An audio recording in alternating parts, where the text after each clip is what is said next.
บางวัดนี่ก็สม่ำเสมอบางวัดเขาก็ขาดไปพอเพราะว่าส่วนใหญ่ผู้ที่มาทำบุญเป็นผู้สูงอายุเป็นผู้เฒ่าผู้แก่ช่วงนี้สถานการณ์โควิดคนเฒ่าจะออกจากบ้านลูกหลานมันก็บ่ใครรู้ออกไปก็เป็นห่วงแฟนวัดในวัดประแดงเราในช่วงแรกก็ได้งดบางสิ่งแต่ตอนนี้ก็เป็นปกติครับก็ออกพรรษาไปก็มีการทำบุญตักบาตรช่วงหลังนี้มาได้มีเทศอาตมาก็ป่าพระเนรญาติโยมสวดบทธรรมจายมังคลคาถาก็คือสวดพาหุแล้วก็ถือโอกาสเล่าเรื่องประกอบคือท่านทั้งหลายได้ฟังจายมังคลคาถาแต่ตั้งแต่พาหุพระพุทธเจ้าชนะยั้งชนะมารชนะนางกินจามรวิกาชนะช้างนาราคิรีหลายท่านถ้าฟังรายการนี้เมื่อ2 อาทิตย์ที่แล้วชนะท่านฟังแล้วเข้าใจที่เขาสู้โดยเราของความหมายความมีเรื่องก็ทำให้เข้าใจเป็นส่วนและเข้าใจเข้าใจเนื้อหาและก็รู้พุทธวิธีที่พระพุทธเจ้าท่านได้ใจในการชนะสิ่งเหล่านั้นทั้ง8 ครั้งอย่างชนะมาเน้นโดยการสร้างบารมีชนะสร้างนาราคิรีก็ด้วยน้ำก็คือน้ำเมตตามันมีวิธีในการที่ชนะก็ดังที่เรามาเล่าเมื่อหลายได้ฟังไปเมื่อวันเสาร์และอาทิตย์หน้าโยมที่ฟังก็โทรมาว่าฟังแล้วมาเข้าใจขึ้นหมดว่าเนี่ยก็ต้องอนุโมทนาเพชรบางสิ่งบางอย่างนะท่านผู้ฟังอาจจะอยู่ใกล้ตัวเราหรือว่ากิจกรรมที่เราทำอยู่ตลอดเวลากิจกรรมทางศาสนาเนี่ยนะอย่างมาวัดมาว่าไหว้พระรับศีลฟังเทศน์แผ่เมตตาอย่างที่เราทำกันเนี่ยบางคนเข้าใจบางคนก็ไม่เข้าใจอาตมาเคยได้ท่านผู้ฟังได้ฟังเมื่อวันอาทิตย์ที่แล้วเนี่ยที่บอกว่าการสวดมนต์เนี่ยไม่ใช่ไปสวดมนต์ห้ามฝนหรือว่าไปสวดมนต์ขอฝนการสวดมนต์เจริญพุทธมนต์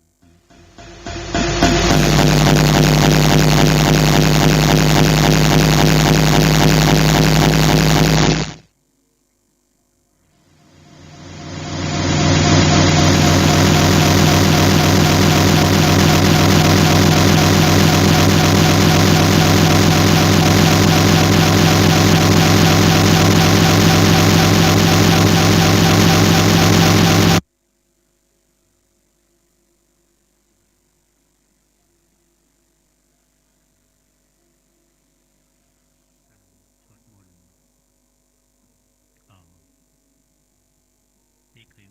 ในวันเสาร์อาทิตย์ที่แล้วเนี่ยคือในชีวิตประจำวันของชาวพุทธเราเนี่ยไม่ว่าจะเป็นพระเจ้าประสงค์เนาะและญาติโยม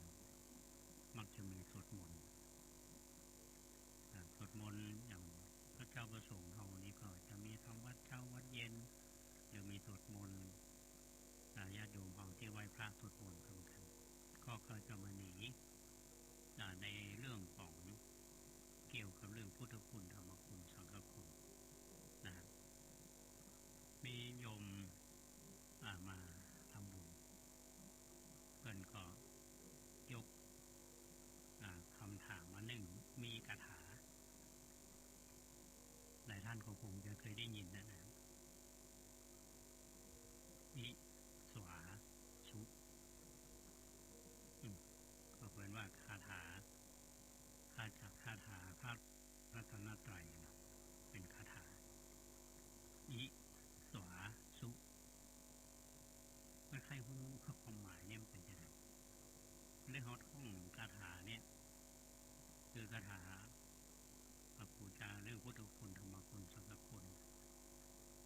เขาจะแยกปรับนะท่านผู้ฟังคำว่าอิตัวนี้เนาะก็คงมาจากอิติปิโสเป็นพุทธคุณ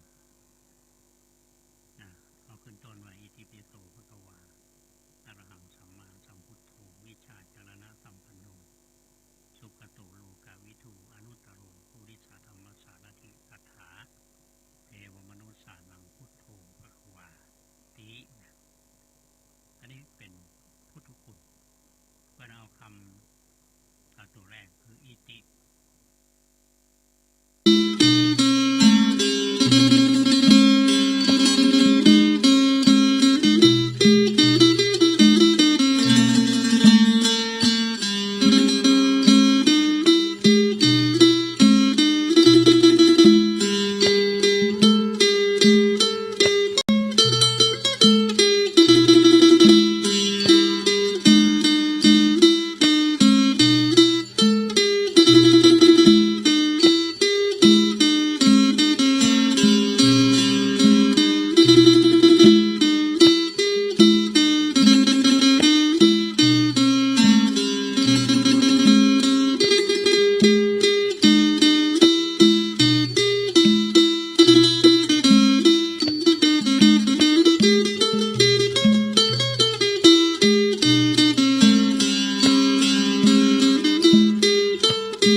พูดแค่นี้จะเป็นการบวชแล้ว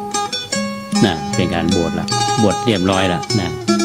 ทีนี้มีธรรมอันหนึ่งคือติสรณูปสัมปทาคือบวชด้วยไตรสรณคมช่วงแรกๆนี่ก็จะมีการ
สุขโต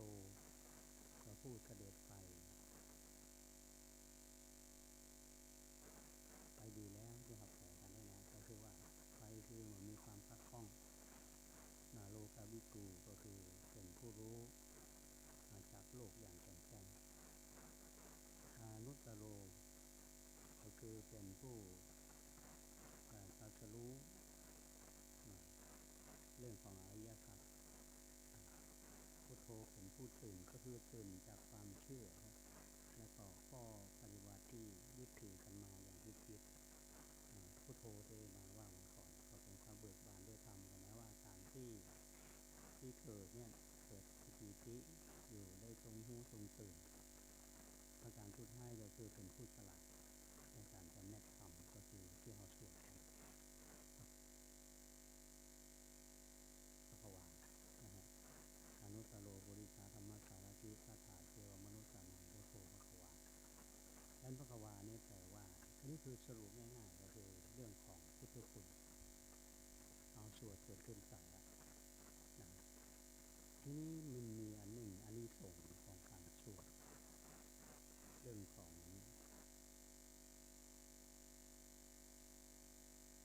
สวดสรรเสริญพุทธคุณเนี่ยนะท่านผู้ฟังที่เคยสวดมนต์ในทัชชะสูตรทัชชะนี่แปลว่ากงทัชชะนี่แปลว่ายอดหรือเยี่ยมสูตรทัชชะสูตรมีแปลว่าท่านบอกว่าภิกษุทั้งหลายเมื่อเธอระลึกถึงคาถาโคตรยิ่งมีความผัวความหวาด รองไว้คนว่าความสยองเก้านี่ก็จะหายไปอันนี้จะมี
อันนี้เป็น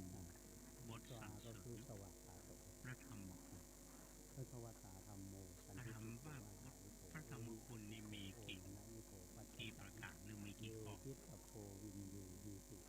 ครูบาอาจารย์โบราณอาจารย์เป็นว่าพระธรรมคุณนี้มีอยู่6เรื่องจะมี6ข้อหรือ6ประการอันประการที่1นี่เขาว่าขาดตรงที่ว่าพระธรรมที่พระผู้มีพระภาคตรัสไว้ดีแล้วธรรมคุณนี้มีอยู่ตรัสไว้ดีแล้วอันที่2คือพระธรรมที่ผู้ศึกษาและปฏิบัติตามพึงเห็นได้ด้วยตนเองจะเรียกว่าสันทิฏฐิโกเนี่ยแปลว่าถ้าใครปฏิบัติเนี่ยก่อนจะหันได้ถูกต้องถ้าเขาบอกปฏิบัติเนี่ยเขาไปเนี่ยจะเห็นด้วยตนเองแต่ว่าสันทิฏฐิโกถ้าการลิโกเนี่ยข้อ3เนี่ยเป็นธรรมที่ปฏิบัติได้และได้ประจำการเวลาคือปฏิบัติเมื่อใดศึกษาเมื่อใดก็มีผลบอกว่ามันเจ้าอยู่มันเมื่อคืนเรียกว่ามันเมาเลิกมาจับจำกัดเรื่องเวลาเพราะได้การเข้าเป็นผู้ในการปฏิบัติอันนี้เป็นข้อหนึ่งที่เนี่ยสนใจนะครับอันที่4เนี่ยที่บอกว่าเอหิปฏิโกเป็นธรรมที่ควรเชิญชวนให้พิสูจน์ไปด้วยการลงมือปฏิบัติเอหิแปลว่าจงมา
ที่หกนั้นก็คือที่เขาได้ยินว่าปาหุนายโยปาหุนายโยนี่เป็นผู้ควรแก่การต้อนรับในประการที่หกนั้น มาเอาต้อนรับกันรายการที่เจ็ดเนี่ยทักษิณายโยเป็นผู้สมควรได้รับของที่เขานำมาทำ เป็นผู้ควรแก่การ เนี่ยอย่างประสงค์เอาเนี่ยที่เป็นผู้รับทักษิณา รายการที่เจ็ดในทักษิณายโยเป็นผู้ มีคุณสมบัติที่สมควรในการที่จะรับของที่ญาติโยมนำมาจากมาทำบุญรายการที่แปดอัญชลีกละดีโยเป็นผู้ที่มีข้อวัดปฏิบัติที่ผู้อื่นกล่าวไว้ได้อย่างสนิทใจ รับของ คือว่าอย่างสนิทใจข้อนี้มีการประชุมคณะสงฆ์ รายการที่แปดอัญชลีกละดีโย รัฐ เป็ คุ น ณี ผู้ที่ ผู้ในที่ประชุมวันนิยมเนี่ยใส่ ได้อย่างสนิทใจ แล้วมาถามว่าขอเมื่อท่านได้ชี้ เปิ้นก็มีพุทธประสงค์ที่จะทำความหันของท่านตานะบดีคนนี้ให้มีความหันตรงพุทธองค์